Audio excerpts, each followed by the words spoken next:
Bismillahirrahmanirrahim. Assalamu alaikum, dear students of class 10 second stage English book 2 unit 3.3. जी, तो ये language practice है unit 3.3 और इसमें हमें करना है रिवीजन ऑफ पास्ट टेंस। इससे पहले वाले लेसन में हमने प्रेजेंट के तमाम टेंसेस की रिवीजन की थी और आज हमें करना है पास्ट टेंस की रिवीजन। तो सबसे पहले है पास्ट सिंपल, जिसे पास्ट इंडेफिनिट भी कहा जाता है। और इसका यूज़ क्या है? इसको हम यूज़ करते हैं नॉर्मली कोई एक्शन जो पास्ट में कंप्लीट हुआ या कोई एक्शन ऐसा जो कुछ अरसे तक जारी रहा और कंप्लीट हो गया, लाइक एन एक्शन और event completed in the past. जैसा कि I visited Sukkur last year, मैं पिछले साल सक्खर गई।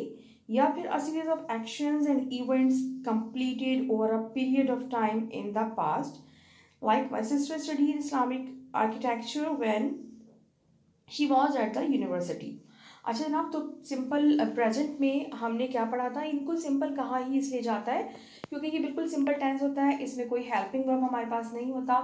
सिंपली हमारे पास सब्जेक्ट है, देन वर्ब है एंड देन ऑब्जेक्ट। तो सिंपल प्रेजेंट में भी यही स्ट्रक्चर है और पास्ट में भी स्ट्रक्चर यही है। डिफरेंस क्या है? डिफरेंस ये है कि यहाँ पे जो है हमारे पास वर्ब की सेकंड फॉर्म यूज़ होती है जो पास्ट को शो करती है।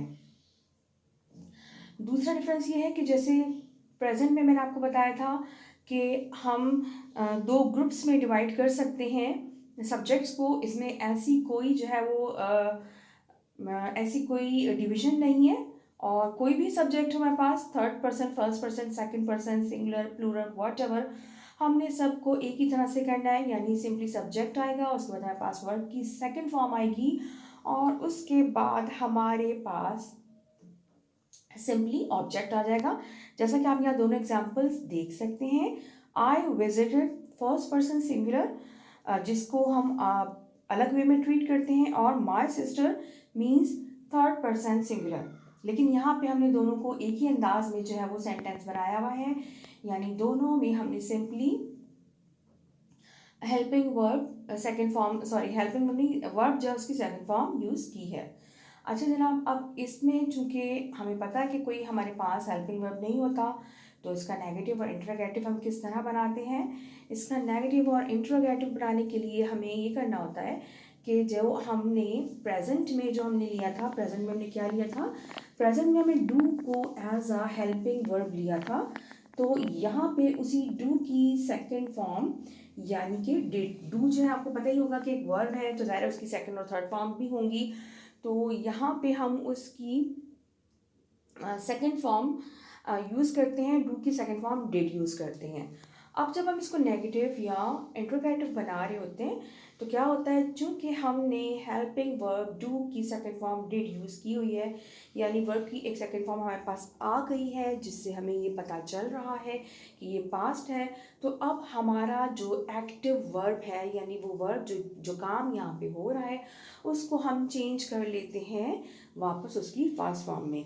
Like I visited Sukkur last year, तो इसका क्या हो जाएगा? I did not visit. अब विजिटेड नहीं रहेगा, विजिट हो जाएगा सक्खर लास्ट ईयर। जिस तरह से हम जब सिंपल प्रेजेंट में जब हम नेगेटिव बना रहे होते हैं थर्ड पर्सन सिंगुलर का, तो लाइक शी लाइक्स को हम कर लेते हैं शी डज नॉट लाइक, क्योंकि हमने जो वर्ब का ई एस था या एस था उसको हमने वहाँ से रिमूव करके हमने उसको ऐड कर दिया, डू में उसको डस बना लिया है। तो वहाँ पे अब हमारे पास वर्ब में एस या यस नहीं रहता। बिल्कुल इसी तरह चूँकि हमने डू की सेकंड फॉर्म डिड यूज़ कर ली है, लिहाजा अब हमारा जो हेल्पिंग वर्ब है, सॉरी एक्टिव वर्ब है, वो डायरेक्टली अपनी फर्स्ट फॉर्म में वापस आ जाएगा। I did not visit Sukkur last year, my sister did not study Islamic architecture when she was at the university. अच्छा जनाब, तो ये तो था सिंपल पास्ट। अब हम देख लेते हैं पास्ट कंटिन्यूस। पास्ट कंटिन्यूस कहाँ यूज़ किया जाता है?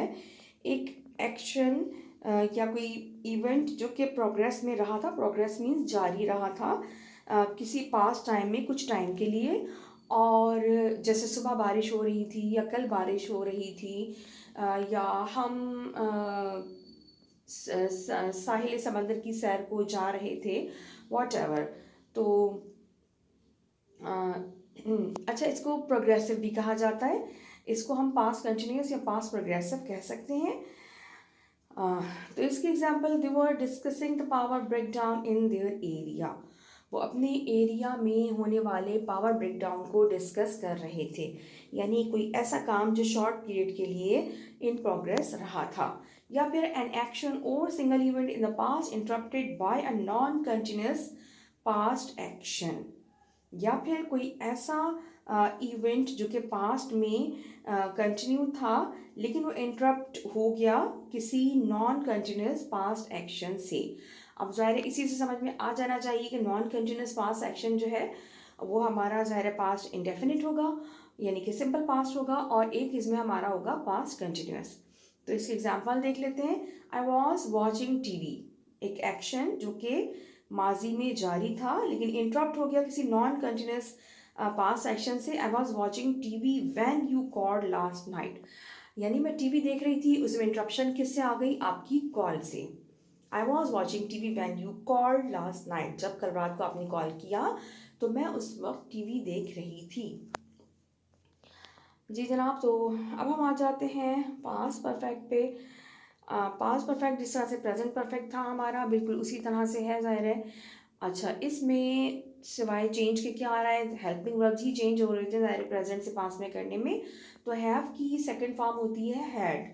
तो यहाँ पे ऑब्वियसली जो है हम यहाँ पे हैव और हैज़ दोनों की सेकंड थर्ड फॉर्म हैड होती है। तो हम यहाँ पे हैव या हैज़ को हैड से चेंज कर देंगे, बाकी हमारा सब कुछ वही रहेगा। और ये नॉर्मली यूज़ किया जाता है जब हम किसी एक्शन का ये बता रहे होते हैं कि एक काम से पहले एक दूसरा काम मुकम्मल हो गया था। An action in the past that took place before N other happened, यानी कोई काम जो कि किया गया किसी ऐसे काम से, यानी दो कामों के बारे में हम बात कर रहे होते हैं जिनमें से एक काम पहले किया गया, हमने ये बताना होता है कि ये काम पहले हुआ और ये काम बाद में हुआ।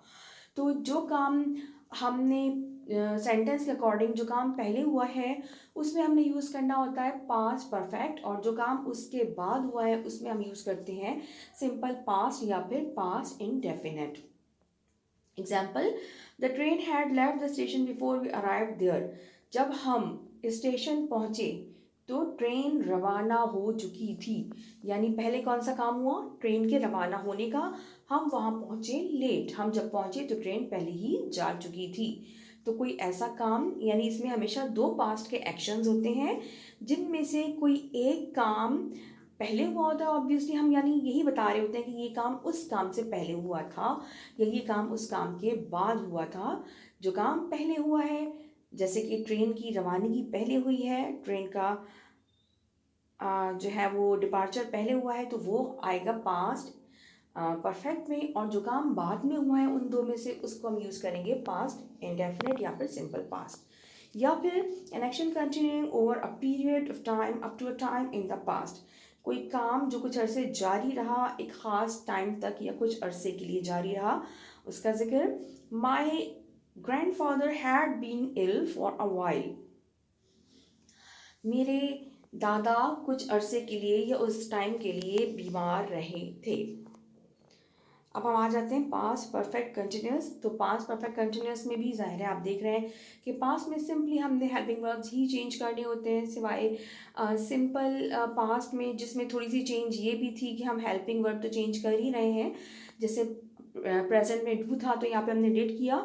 एक छोटा सा चेंज हमने ये भी करना था कि हमने वर्ब को फर्स्ट फॉर्म में चेंज कर दिया, लेकिन यहाँ पे और कहीं भी किसी भी टेंस में ऐसा नहीं होता, वर्ब में कोई चेंज नहीं आती सिवाय सिंपल पास्ट के, जिसमें हमने नेगेटिव इंट्रोगेटिव बनाते हुए उसको हमने फर्स्ट फॉर्म में एक्टिव वर्ब को चेंज कर देना होता है। इसके अलावा किसी में भी वर्ब में कोई चेंज नहीं आती है।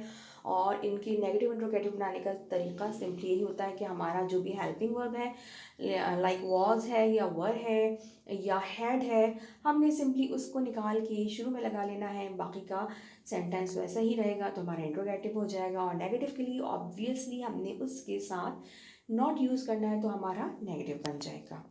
पास्ट परफेक्ट कंटिन्यूअस में an action which happened over a period of time in the past, कोई काम जो पास्ट में कुछ अरसे होता रहा था।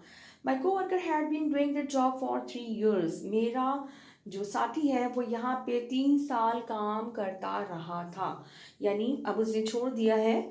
अगर कर रहा होता तो ये फिर ज़ाहिर है माई कोवर्कर हैज़ बीन, मेरा साथी जो वर्कर है वो 3 साल से जॉब कर रहा है, लेकिन अभी उसे छोड़ा है तो हम बात कर रहे हैं कि वो 3 साल से यहाँ पे जॉब कर रहा था।